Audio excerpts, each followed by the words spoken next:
You watched the same flight for 3 weeks. It went up. It went down.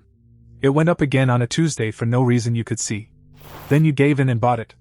$90 worse off than if you had just booked the thing on day 1, and mildly annoyed about it for the rest of the afternoon.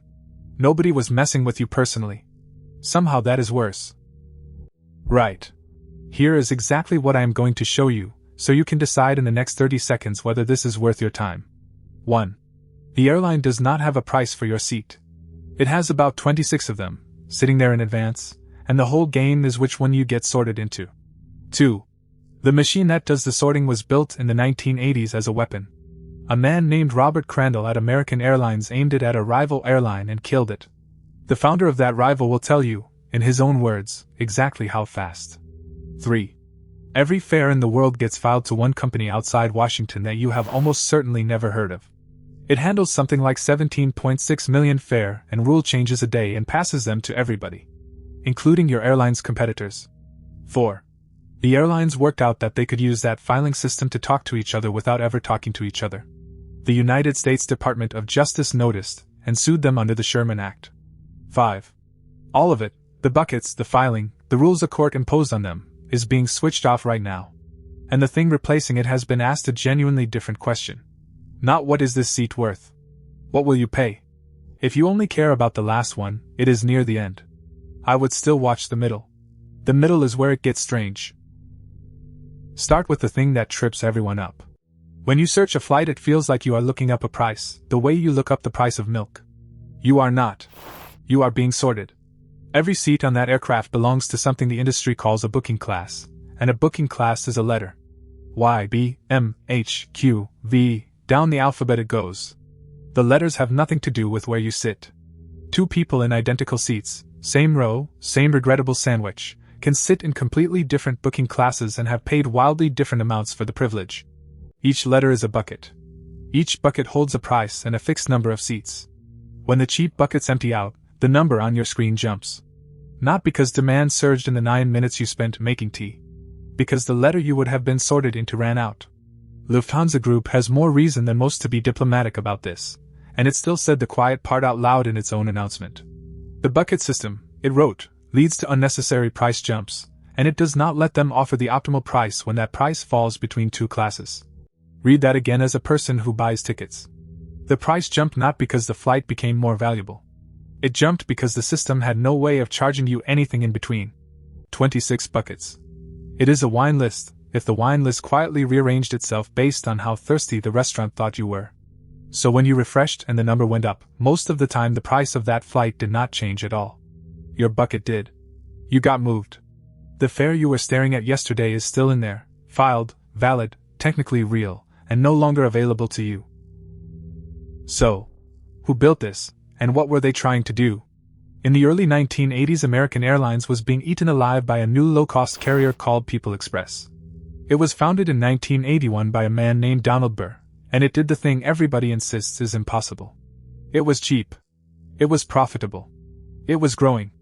American's president at the time was Robert Crandall, whose reputation for aggression was not something the press invented. Cutting prices across the board would have been suicide, so Americans spent millions building a system with a name only a committee could produce. The Dynamic Inventory Optimization and Maintenance Optimizer. Dynamo. What Dynamo bought American was the ability to be cheap surgically instead of generally. In 1985, the airline launched Ultimate Super Saver fares, priced below People Express. With conditions. Available on about a third of the seats. Only if you booked 30 days ahead. And only where Dynamo had already worked out the plane was going to fly half empty anyway. So American got to advertise a lower fare than the discount airline. And then simply not sell very many of them. Here is Donald Burr years afterwards, describing how that felt from the receiving end, quoted in Bob Cross's book on revenue management. We were a vibrant, profitable company from 1981 to 1985, he said, and then we tipped right over into losing $50 million a month. We had been profitable from the day we started until American came at us with Ultimate Super Savers. $50 million a month. People Express stopped flying in 1987. American's revenue management systems were later credited with $1.4 billion over 3 years, and the industry gave them a prize for it. There is an award for this. It is called the Edelman Prize. Every airline has its own version of Dynamo now. Fine, fair enough, that is just competition. Except the price is useless if nobody can see it. You cannot sell a seat through a travel agent if the travel agent has no idea the fare exists. Which is why there is a company most people have never heard of called the Airline Tariff Publishing Company, ATPCO. And it is owned by the airlines themselves. ATPCO is the clearinghouse. Airlines file their fares and their fare rules into it, and it distributes them out to the booking systems the world actually runs on. It works with more than 440 airlines. It supplies more than 99% of the industry's intermediated fare data. Its own site puts the volume at more than 357 million fares and around 17.6 million fare and rule changes every day. 17.6 million. A day. And here is the part that does the work. Those updates used to go out on a schedule, 3 times a weekday for the United States and Canada, 5 times for international markets. In 2009, ATPCO told its subscribers it was moving to 15 feeds a day domestically and hourly for international. Which means when your fare moved 40 times over 3 weeks, nothing mysterious happened and nothing personal happened either. Independent price trackers put a typical competitive route somewhere between 2 and 6 changes a day. Multiply that by however many days you spent refreshing the tab. The arithmetic gets you there without any help. And I should be straight with you, the number in the title of this video is arithmetic, not a study. Nobody counted your specific flight. But the machinery to do it exists, it runs several times an hour, and it does not sleep. Now put yourself inside an airline for a minute. Not as a villain. Just as someone with a job. You have a clearinghouse that publishes your prices several times a day to absolutely everyone. Including your 3 biggest competitors. Who are reading yours exactly as carefully as you are reading theirs. That is not just a distribution system. That is a room. And people stuck in a room together tend to start talking. Attached to every filed fare are things called fare basis codes and footnote designators. Short strings of characters that are supposed to carry dull administrative detail. Which rules apply? When the fare begins. When it ends. Airlines started using them to announce intentions instead. File a fare with a start date in the future and the right code attached, and you have just said something to every competitor at once. I am raising this route next month. Are you coming? If nobody matches, you withdraw it before it ever takes effect. No customer was ever offered that price. No customer was ever meant to be. The Department of Justice, which does not read airline footnotes recreationally, read the airline footnotes.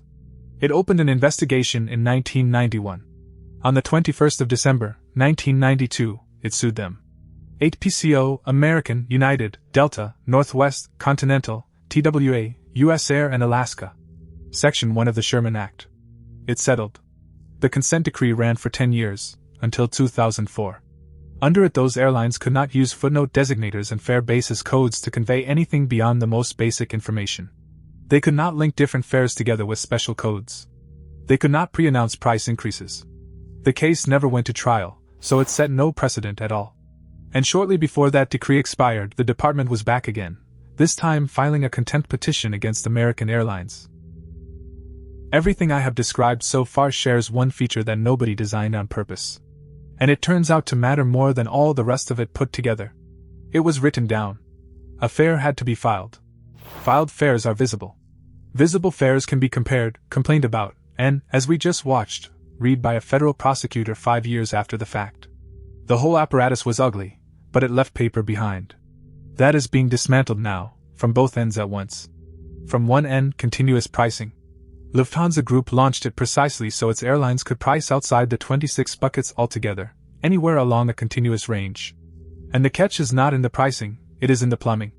Those fares are available only through Lufthansa's own channels and its own websites. Travel agents working through the old systems simply cannot see them. From the other end, artificial intelligence. On a July 2025 earnings call, Delta's president Glenn Howenstein told investors something fairly remarkable. The airline was already running generative AI on about 3% of its domestic pricing. He wanted roughly 20% of the network by the end of the year. He described it as a super analyst that works around the clock without human limitations. The model comes from a company called FetchAir, which also lists Virgin Atlantic, WestJet and Azul among its clients.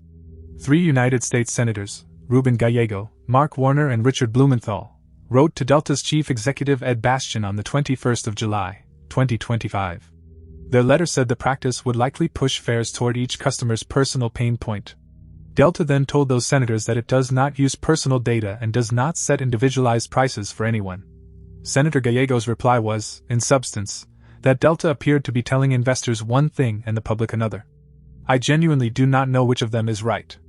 Neither do you. Neither, at this point, does anybody outside Delta. That is the whole problem. So, the 5 of them, back in one piece. Your seat never had a price, it had 26, and you were sorted. The sorting machine was built to kill a competitor, and it succeeded. Every fare gets filed into one clearinghouse that pushes out millions of changes a day. The airlines used that clearinghouse to signal each other until the government sued them for it.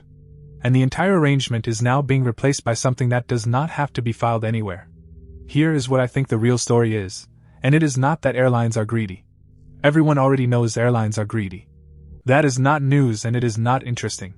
It is that for 40 years the only genuine check on any of this was that a price had to be written down somewhere a stranger could go and find it. Not fairness. Not regulation, most of the time. Publication. A fare was never really a price. It was a bid. The airlines guess about what you would put up with. And the one thing keeping that guess even slightly honest was that it had to be filed in public, where anyone could go and look at it. That is the part being switched off. Not the greed. The paperwork. Hotels have been running a cruder version of this for just as long, with considerably fewer rules about it. That one is next.